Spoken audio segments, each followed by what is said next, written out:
What is up, my friends? This video is being sponsored by our friends at Spitch, the best fantasy football manager game on the App Store, bar none. Why is it the best? You don't have to commit to an entire season. You can play individual game weeks if you want, choosing a brand new team every single weekend. Right now, there's a new season mode where you can win up to £50,000, and there's even a free season mode with prizes of up to £2,500. Seasons mode is based on 34 game weeks, and only your best 5 are counted at the end of the season. There's tons of stats and analytics available inside the app to help you choose your team and give you the best chance of winning. If the money and the gameplay wasn't enough to tempt you, how about Jurgen Klopp being an ambassador for Spitch this season? If it's good enough for Mr. Klopp, it's good enough for me. You must be 18 years or over to play. Use our link in the description below to download Spitch and win money with your football knowledge. What's up, everyone? You're very welcome along to the first preview of the season. Obviously, it's the Community Shield on Saturday against Manchester City. We will be doing a watch along over the course on the Anfield Agenda Twitch channel. As always, the link to that is in the description of this video. Yeah, it's been a while since I've done one of these. I'm kind of feeling a little bit rusty, but I'm going to take you through my preferred 11 for the game, give you my score prediction, and of course would love to know your thoughts on the game. How seriously do you take it? Do you count it as a trophy, for instance? I don't, personally, but I do understand the psychological aspect of maybe getting a win against Manchester City before the season really gets underway next Saturday. So a couple of things with regards to injuries and stuff. Jurgen Klopp let us know that we won't have Alisson available for this game. He will be available for the game against Fulham coming up next weekend, but this comes a bit too soon for him. And then after that, the bad news continues because Kevin Kelleher is also ruled out. He's been recovering, obviously, from an injury that he picked up. He wasn't really able to take part in pre-season at all. So that means one thing: we're going to have Adrian in goal for this game. And I don't know how you guys feel about that, but I've learned to bite my tongue and not say anything, to say we'll be grand or we won't be grand around Adrian, because you know, karma has bitten me in the backside before. We also know that Diogo Jota has been ruled out. He hasn't had any pre-season. Of course, he picked up a hamstring injury away in international duty with Portugal. So, again, it's going to be a while before we see him getting up to speed. Alex Oxlade-Chamberlain has been ruled out. Obviously, Calvin Ramsey hasn't had minutes yet either. I was told that even though the league kicks off against Fulham next Saturday, I've been told that reliably that we have a game against Aston Villa, behind closed doors, friendly, arranged for the day after. So maybe that's to try and get some minutes for the players who Klopp feels are lagging behind in pre-season, or maybe haven't had a chance to really get up to speed yet in pre-season. So look, I'm going to take you through. We'll start off with the score prediction now for this one. I've gone for, as you can see, Desmond 2-2 on the screen, and Liverpool to win on penalties, interestingly enough. But yeah, I just feel like it's destined to be a 2-2 game. Manchester City side, they're going to be very difficult to beat, as always, and they've got Erling Braut Haaland in there, just in case you didn't know who did score in his debut for Manchester City. But I'm not going to focus too much on the City side of it. This is the Liverpool fan channel. I'm going to let you guys know about my preferred 11, and as always, I'm intrigued to see how strong Guardiola goes, because I don't think he's going to go full strength. If my memory is right, last time we played them in the Community Shield, he didn't really go full strength either. But look, let's start off with the goalkeeper and the centre-backs. Adrian San Miguel in goal. I say that with a very, very heavy heart. I do. I don't dislike any Liverpool player, but he's probably the closest that I've come. So Adrian in goal. Van Dijk and Konate for me would be the centre-back pairing that I'd like to go with. Nothing, by the way, against Joel Matip. I'd have no problem whatsoever if Joel was there alongside Van Dijk. But it seems like this is Klopp's preferred long-term option, to have Ibrahim Konate with Virgil van Dijk.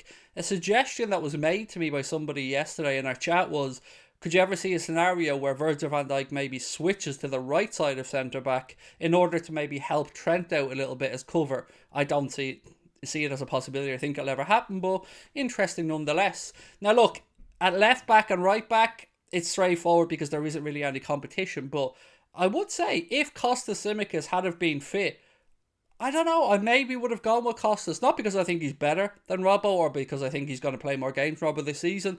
I just like to try and go attack-minded against Manchester City. I genuinely feel that attack's the best form of defence against City, and I'd rather us take it to them. And I think for that, Costas, to me, going forward's a bit better, but Robbo defensively a bit more solid. That being said, it is going to be Andy Robertson on the left, Trent Alexander-Arnold on the right, And it was lovely for that brief 15-minute spell to see Robbo with the armband on against Salzburg. I know Hendo came on then and he handed the armband over, but he didn't look out of place with the captain's armband on him. And again, another making me feel old here, but I said this on the stream earlier. 3 years to the day today. Well, I'm recording this actually, full disclosure, I'm recording this on the Thursday. It's going to be going out to you guys on the Friday. 3 years to the day today, that is the Thursday, that we signed Harvey Elliott. Where's that time gone? Where has it? How has it been 3 years since we signed Harvey Elliott? Absolutely flown by. Right, let's move into midfield, an area which is usually where we have a bone of contention between you and me, or me and Paddy, or me and everybody else around selections. Who have I gone with? Well, I've gone for Fabinho in the 6, no surprises there. I'd like to see Harvey Elliott start on the right-hand side with Thiago Alcantara on the left.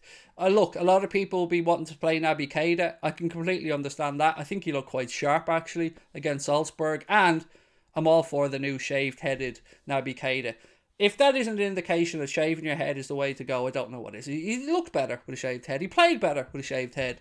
But I'd still rather Elliott because, look, maybe I'm an Elliott fanboy. Maybe I'm blinded by Elliott. But I think he's the future of the right side of our midfield. Henderson could also come in and do a very, very, very good job. In fact, some of you guys might be sitting at home going, hang on, Craig, how have you not got Jordan Henderson in there? Surely he's the obvious right sider. My answer to that is maybe that's what the manager will go with. But for me, it's too early for me to be starting Carvalho. Fabinho is nailed on. So I go for Harvey Elliott on the right side. Just again, to give Manchester City something to think about. Maybe, you know, give Harvey a chance to shine on the big stage. And what could go wrong?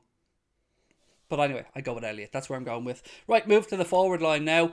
Our options here, again, kind of limited.